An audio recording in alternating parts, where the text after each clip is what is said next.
여러분 안녕하십니까? 뉴스라이브 6.13 문을 엽니다. 유권자 5명 중 1명이 사전투표를 선택했습니다. 지난 토요일 끝난 이번 지방선거의 사전투표율은 평균 20.1%. 이 열기가 투표 당일까지 이어질지 기대감이 높아지고 있습니다. 오늘도 선거 막바지 지역별 판세 전해드립니다. 6월 11일 뉴스라이브 6.13 지금부터 시작합니다. 오늘의 헤드라인입니다. 이번 6.13 지방선거 사전투표율이 20.14%로 나타났습니다. 지난해 대선에 이어 두 번째로 높은 수치입니다.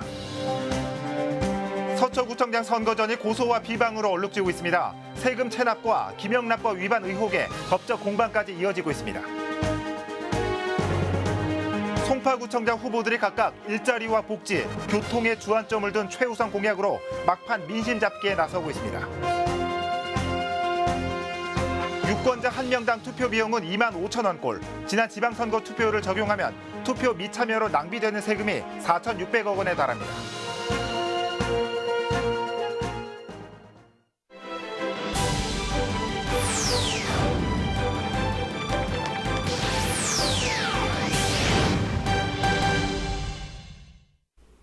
이번 6.13 지방선거의 사전투표율이 평균 20.1%로 나타났습니다. 이 4년 전 지방선거에 비해 2배 가까이 늘어난 수치입니다. 지난 8일과 9일 이틀 동안 열린 사전투표 현장에 오신영 기자가 다녀왔습니다.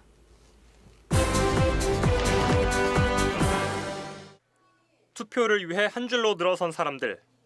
신분증 확인 절차가 끝나고 투표용지를 배부받아 기표소에 들어갑니다. 자신이 지지하는 후보에 기표한 뒤 투표함에 집어넣으면 끝. 6.13 지방선거를 앞두고 실시된 사전투표지만 투표 열기는 벌써부터 뜨겁습니다. 일단 선거는 꼭 해야 되는데 13일 날 가족들이랑 좀 약속이 있어가지고 오늘 먼저 사전투표를 하게 됐습니다. 사전투표는 전국 어디서나 신분증만 제시하면 투표가 가능하다는 편리함 때문에 유권자들의 행렬이 이어졌습니다. 유권자들은 4년간 우리 동네를 이끌어갈 후보를 뽑는 일이기에 보다 신중하게 투표를 치렀습니다. 후보를 선택한 이유도 지지하는 정책이나 공약도 각양각색입니다. 정치하시는 분들이 거짓말과 좋은 말을 많이 하시는데 그중에 제 마음에 와 닿는 경제보다는 그래도 일단 복지나 민생 안정 쪽으로다가 좀 생각하는 경향이 많이 있어가지고 그런 쪽으로 이제 투표를 했습니다. 중앙선관위에 따르면 지난 8일과 9일 실시된 지방선거 평균 사전투표율은 20.1%로 서울시에서는 19.1%가 사전투표에 참여했습니다. 사전투표가 처음 도입된 4년 전 지방선거의 사전투표율 11.4%와 비교하면 2배 가까이 늘어난 수치입니다. 지방선거는 우리 삶에 미치는 영향력이 크기 때문에 더 중요한데요. 유권자들의 한 표 한 표가 누구에게 힘을 실어줄지 귀추가 주목됩니다. 딜라이브 서울 경기 케이블 TV 오신영입니다. 6.13 지방선거가 이틀 앞으로 다가온 가운데 막판 고소와 비방이 난무하고 있습니다. 서초구청장 후보 간에도 공직선거법 위반 혐의를 두고 고소고발이 오가는 상황입니다. 이재용 기자입니다. 자유한국당 조은희 후보가 중앙선거관리위원회에 게재된 상대 후보의 납세 실적 중 최근 5년간 발생한 체납액 9,600여만 원에 대해 문제를 제기했습니다. 공직자로 나올 때 그때 모조리 세금 납부하면 되는가 이걸 묻는 거고요. 공직자의 기본 자세입니다. 본인이나 가족이나 세금 체납이 기록이 없어야 되는 거죠. 더불어민주당 이정근 후보는 강연 중 쓰러진 배우자를 간호하다 보니 5년 전 발생한 체납액을 뒤늦게 인지, 완납했다는 입장입니다. 세금 체납 없다는 것 분명히 말씀드립니다. 선거법 위반의 소지가 있다면 그 또한 책임을 져야 할 것입니다. 하지만 조 후보는 이 후보의 배우자가 운영하는 기관의 온라인 사이트엔 당시 진행되는 강의 주제와 일정이 게시돼 있어 추가 해명이 필요하다는 의견입니다. 또 지난 2013년에 이어 2015년에 발생한 체납액 6,800여만 원에 대해서도 해명이 필요하다고 지적했습니다. 이 후보의 선거 캠프에선 배우자가 쓰러져 있는 동안 강의 일정 일부는 취소됐다고 설명했지만 자세한 답변과 추가 해명은 하지 않겠다는 입장입니다. 대신 이 후보의 세금 체납 의혹을 제기한 한국당 조 후보를 허위사실 공표와 공직선거법 위반 혐의로 지난 4일 서울중앙지방검찰청에 고발했다고 밝혔습니다. 또 3일 뒤엔 민선 6기 서초구청장으로 활동해온 한국당 조 후보가 선거를 앞두고 주민자치위원들에게 금품을 제공했다는 의혹도 제기했습니다. 구청장 업무 추진비로 주민자치위원 20여 명에게 100만 원 상당의 식사와 선물을 제공했다는 제보가 있었고 현재 경찰에서 내사 중인 것으로 파악했다고 주장했습니다. 그러면서 이 후보는 이미 국민권익위원회에 청탁금지법, 즉 김영란법 위반에 대한 유권 해석을 받은 상태라고 밝혔습니다. 하지만 조 후보는 당시 주민자치위원회 간담회의 경우 지방자치법에 따라 적법하게 열린 것이라고 반박했습니다. 때문에 김영란법 위반 의혹을 제기한 이 후보와 허위로 보도한 기자 그리고 언론사 대표를 공직선거법 위반 등의 혐의로 서울중앙지검에 고발한다고 밝혔습니다. 이를 통해 구청장 당선을 저지할 목적으로 허위 사실을 공표하고 후보자를 비방한 것에 대한 법적 책임을 묻겠다는 입장입니다. 딜라이브 서울 경기 케이블 TV 이재용입니다. 계속해서 송파구로 가봅니다. 송파구청장 선거에 나선 3명의 후보들은 일자리와 복지, 교통에 주안점을 둔 특색 있는 공약을 내세웠습니다. 태윤영 기자입니다. 힘있는 여당 후보를 강조하는 더불어민주당 박성수 후보는 일자리 정책을 첫 번째 구정 목표로 꼽았습니다. 지역 내 우수기업 육성뿐만 아니라 취업 5대 사이트와 연계한 민간 협력 체계 구축을 강조하고 있습니다. 또 일자리 창업지원센터를 구청에 설치하고 직접 이끈다는 계획입니다. 송파는 자치구 가운데 가장 인구가 많습니다. 그에 걸맞게 일자리도 1위인 송파구를 만들겠습니다. 지역 내 우수 기업을 육성해서 양질의 일자리를 제공하겠습니다. 3선 도전에 나서는 자유한국당 박춘희 후보는 복지교육의 송파를 1순위로 꼽았습니다. 육아종합지원센터 건립을 통해 아동복지에 힘쓰겠다고 약속했습니다. 또 어르신 복지 정책으로는 지원금 확대와 노후생활 보장을 위한 구립노인대학 건립을 구상 중입니다. 그리고 경로당 식사준비 어르신 지원금을 9개월에서 12개월로 또 계속 확대를 하고 그리고 인생 산모작을 위한 구립노인대학을 또 설립해서 운영을 하도록 하겠습니다. 도시정책 전문가를 강조한 바른미래당 전익정 후보는 교통민원 해결에 집중하고 있습니다. 어디서나 지하철역에 접근할 수 있는 마을버스를 도입하고 거주자 우선주차 요금을 반값으로 인하시킨다는 계획입니다.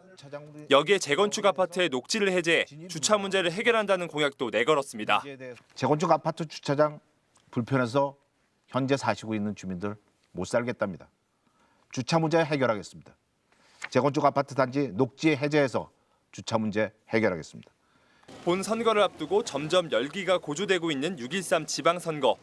후보들은 저마다의 특색을 강조하며 유권자 표심 잡기에 집중하고 있습니다. 딜라이브 서울 경기 케이블 TV 태윤영입니다. 중구청장 후보들은 지역 곳곳을 돌며 막판 표심 끌어모으기에 나섰습니다. 후보자가 선택한 선거 전략도 각양각색인데요. 막판 선거전과 후보들의 각오, 진기훈 기자가 전해드립니다. 더불어민주당 서양호 후보는 마지막까지 정책 선거를 강조하고 있습니다. 지역을 돌며 자신이 중앙정부, 서울시와 함께 펼칠 민생 정책에 대해 홍보하고 의견을 듣는 데 주력한다는 겁니다.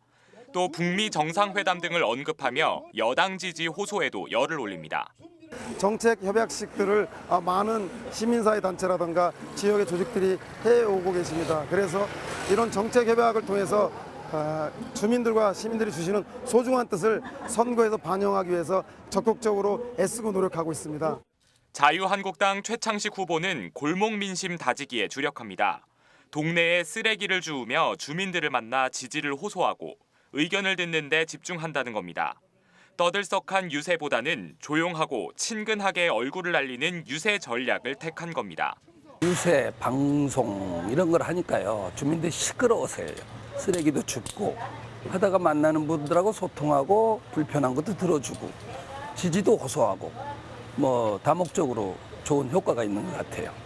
민주평화당 정동일 후보는 시구의원 후보들과의 합동 유세로 지지를 호소하고 있습니다. 거대 양당에 비해 떨어지는 정당 지지도를 인물론으로 돌파한다는 전략으로 전직 중구청장과 시구의원 경력은 물론 같은 당 의원 후보들의 경험도 강조하고 있습니다. 당보다는 사람을 보고 가는 것이 더욱 중요하다. 그래서 중구를 누구보다도 잘하는 정동일 그 사람 보고 이렇게 좀 일 좀 시켜주십사 하고 이렇게 홍보를 하고 운동을 하고 다닙니다. 3인 3색 치열한 막판 선거전 속에서도 중구청장 당선에 대한 간절함은 한마음입니다.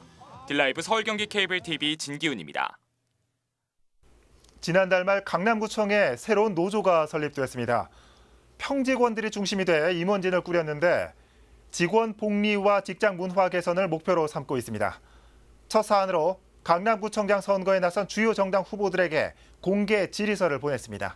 지혁배 기자입니다.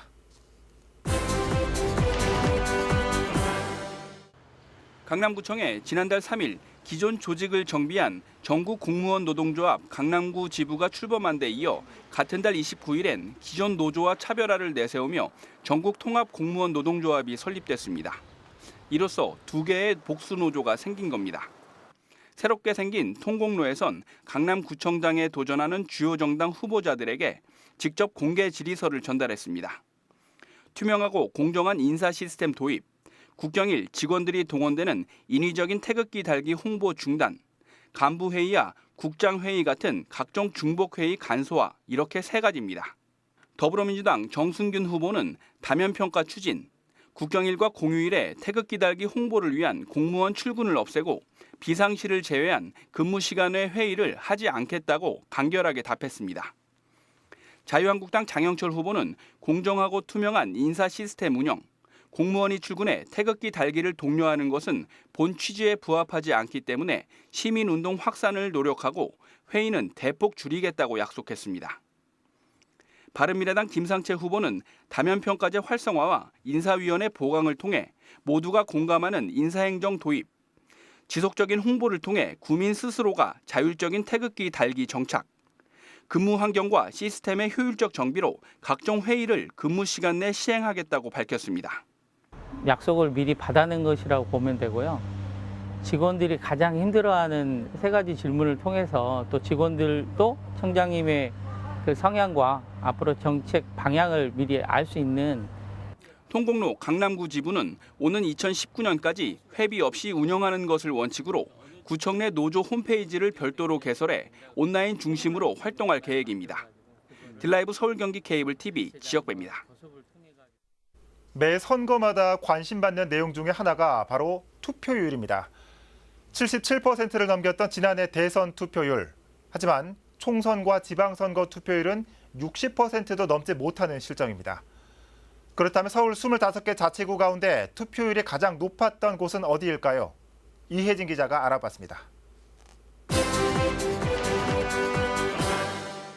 가장 최근에 열렸던 대통령 선거, 탄핵 열기에 힘입어 77.2%의 투표율을 기록했습니다. 직전에 열린 총선 투표율이 58%였던 것에 비하면 상당히 높은 수치입니다. 당시 투표율을 자치구별로 살펴보면 서초구와 동작구가 80.8%로 1위를 차지했습니다. 송파구와 노원구, 양천구와 마포구도 80%가 넘는 투표율을 기록했습니다. 이에 반해 종로구와 금천구, 중구와 중랑구 등은 평균 투표율에도 못 미치고 있습니다. 주목할 만한 점은 이 같은 자치구별 투표율 순위가 지난 지방선거 때와 크게 달라지지 않았다는 것. 2014년 지방선거와 2017년 대선 투표율 순위를 비교해보면 동작구와 서초구, 노원구와 마포구 등 9개 자치구는 2번의 선거에서 모두 10위 안에 들었습니다. 이에 반해 중랑구와 중구, 금천구 등은 하위권 성적을 벗어나지 못하고 있습니다. 한편 중앙선거관리위원회에 따르면 유권자 1명당 투표 비용은 2만 5천 원. 지난 지방선거 투표율인 56.8%를 적용하면 투표에 참여하지 않아 낭비되는 세금이 4,600억 원에 달합니다. 이는 한 해 예산이 4,400억 원인 인천 강화군 예산을 뛰어넘는 수치입니다. 또한 역대 지방선거에서 단 한 표 차이로 당선이 결정됐던 선거가 모두 13번이나 있었다는 사실 잊지 말아야 할 겁니다. 딜라이브 서울 경기 케이블 TV 이혜진입니다.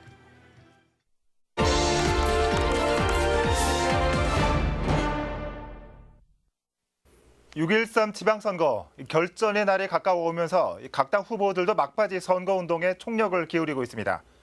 이번 시간은 노원구청장 선거와 노원병 보궐선거 소식 취재기자와 살펴보도록 하겠습니다. 자, 박선아 기자 어서 오시죠. 각 당 후보들 이 막바지 선거운동 때문에 정신이 없을 것 같습니다. 현장 분위기는 어떻습니까? 네, 그렇습니다. 지방선거가 성큼 다가오면서 후보들의 발걸음도 바빠지고 있습니다. 네. 기호 1번 더불어민주당 오승록 후보는 오승록이 띱니다. 새로운 노원을 만납니다라는 구호 아래 막바지 유세에 힘을 쏟고 있는데요. 유동인구가 많은 곳인 지하철역과 거리 집중 유세를 벌이고 있습니다. 예. 자유한국당 임재혁 후보는 경제구청장을 구호로 내걸었습니다. 지난 8년간의 지방정부 정권교체는 필연이라며 보수 혁신의 기수가 되겠다고 목소리를 한껏 높이고 있습니다. 바른미래당 양건모 후보는 노원구 첫 여성구청장을 꿈꾸고 있습니다. 예. 여성이 가진 특유의 친화력과 포용력을 구정에 반영하겠다면서 지지를 호소하고 있습니다. 네. 민주평화당 한덕희 후보도 막바지 유세 전에 총력을 다하고 있는데요. 노원구가 발전하기 위해선 대대적인 변화가 필요하다며 개혁구청장을 슬로건으로 내걸었습니다. 예. 얼마 전에는 이 후보자들 간의 토론회도 열렸죠. 어떤 점들이 쟁점으로 떠올랐습니까? 네, 그렇습니다. 말씀하신 것처럼 지난 1일 노원구청장 후보자 토론회가 진행됐습니다. 예. 네 후보 모두 창동 차량기지 사업을 가장 시급한 지역 현안으로 꼽았는데요. 네. 반면 노원구 인구 감소 원인을 놓고는 미묘한 차이를 보였습니다. 야당 후보들은 일자리 부족과 주택 노후화 탓에 주민들이 지역을 떠났다며 이는 8년간 구정을 책임진 민주당 잘못이라고 주장했습니다. 예. 반면 민주당 오승록 후보는 뉴타운 재개발 공사가 시작되면서 상당수 주민이 이주했기 때문이라고 답했습니다. 예. 자, 계속해서 이 노원병 보궐선거 소식 좀 살펴보겠습니다. 후보들은 어떤 공약으로 이번 선거전에 뛰어들었습니까? 네, 먼저 기호 1번 더불어민주당 김성환 후보는 창동 상계 신경제 중심을 제1공약으로 내걸었습니다. 예. 차량기지와 도봉 면허시험장을 이전시키고 해당 부지에 일자리 8만 개를 만들겠다는 구상인데요. 상계동을 서울 강북권의 경제 중심지로 도약시킨다는 계획입니다. 이제 창동 차량기지와 면허시험장을 이전하고 거기에 좋은 일자리를 만드는 것과 관련해서 기호 2번 자유한국당 강현재 후보는 여당 심판론과 함께 노원병 정권 교체를 주장하고 있습니다. 강 후보는 지난 10년간 노원병에서는 주로 진보 진영 후보가 당선돼 왔지만 지역 발전은 더디게 진행됐다며 이제 새 인물로 교체해야 할 시기라고 포부를 밝혔습니다. 예. 수십 년간 크게 봐서는 좌파 정치인만 주로 찍어 오셨던 것 같습니다. 그 결과가 현재라면은 이제 노원병 분들도 완전히 새로운 발상과 과감한 기호 3번 바른미래당 이준석 후보는 지역과 함께하는 젊은 일꾼론을 선거구호로 내걸었습니다. 지하철 7호선 급행열차 추진을 공약으로 밝혔는데요. 급행열차가 도입되면 20분의 시간이 단축될 수 있다며 이는 큰 도움이 될 것이란 설명입니다. 예. 주민분들이 저를 보면 많이 말씀하시는 게 급행지하철 공약 이번에 다시 하냐라고 말씀하셨는데 당연히 그건 저는 상계동의 교통 편의성이 개선되지 않으면은 저는 상계동이 슬럼화 될 것이라 보고 있기 때문에 다시 공약할 거고요. 네, 이 선거전이 막바지에 이르면서 이 후보들의 선거운동도 더욱 뜨거워지는 것 같습니다. 자, 박 기자 잘 들었습니다.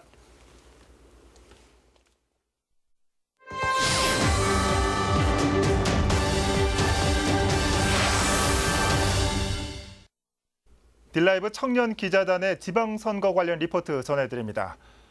청년들의 정치 참여가 늘고 있습니다. 청년 유권자는 물론 이제는 직접 정치에 나서는 청년층도 많아졌는데요. 어떤 각오로 막판 선거전에 임하고 있는지 딜라이브 청년 기자단 전덕환 기자가 들어봤습니다. 6.13 지방선거 서울시 20대 후보자 수 36명. 지난 제6회 지방선거 19명에 비해 2배 가까이 늘어난 수치입니다. 프랑스 마크롱과 같은 청년 정치인이 권력을 잡는 국제 정세에 반응하듯 대한민국에서도 변화의 주체가 되기 위해 도전하는 청년들이 늘고 있습니다. 청년층의 목소리를 위해 직접 나선 20대 6.13 지방선거 후보자들을 만나봤습니다. 진입 장벽이 되게 높고 그래서 그런 거를 좀 진입 장벽을 되게 낮춰보고 싶었어요. 이런 사람도 할 수 있다. 저같이 나이 어리고 뭐 돈 없고 이런 사람도 정치 참여를 할 수 있다. 그런 생각으로 임하게 되었고. 문제를 제기하는 것에서 그치지 않고 직접적인 행동을 취하고 싶어 출마하게 되었다는 청년 후보자들. 동시에 직접적인 행동만큼 중요한 것은 올바른 후보자를 뽑는 것이라고 뜻을 모았습니다. 청년들이 정치에 참여해서 실제로 권력을 가지고 개혁을 해나가야만이 정말 청년의 삶을 바꿀 수 있다고 생각을 합니다. 모든 청년들이 갑자기 다 정치에 뛰어들 수는 없는 환경에서 한 명의 대변인이라도 세우는 게 중요하다고 생각을 하고, 이 동네 정치만이라도 좀 젊은 사람들이 한번 나서서 바꿔봐라라고 응원해 주시는 분들 역시 이만큼 있습니다. 지역을 돌아다니면서 유심히 살펴보면은 여전히 바꿔야 하고 고쳐야 될 점들이 많습니다. 그리고 그 바꾸는 변화의 주체는 사실 청년이 돼야 된다고 생각합니다. 이번 6.13 지방선거에 늘어난 20대 청년 후보자 수는 긍정적으로 변하고 있는 우리 청년들의 정치 참여 의식을 보여줍니다. 동시에 기성세대들도 이제 청년층을 대의민주주의의 주체로 인정해야 할 겁니다. 청년 후보자들의 첫 도전에 응원을 보냅니다. 들라이브 청년기자단 광운대학교 전덕환입니다.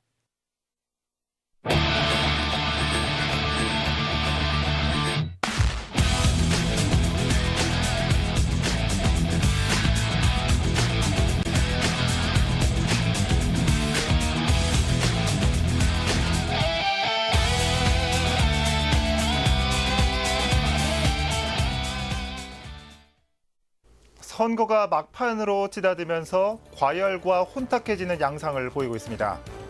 내일이면 후보들의 공식 선거 운동도 끝이 나는 상황에서 아직까지 후보를 정하지 못한 분들도 계실 텐데 끝까지 현명한 판단해 주시길 바랍니다. 뉴스라이브 6.13 마칩니다. 시청해 주셔서 고맙습니다.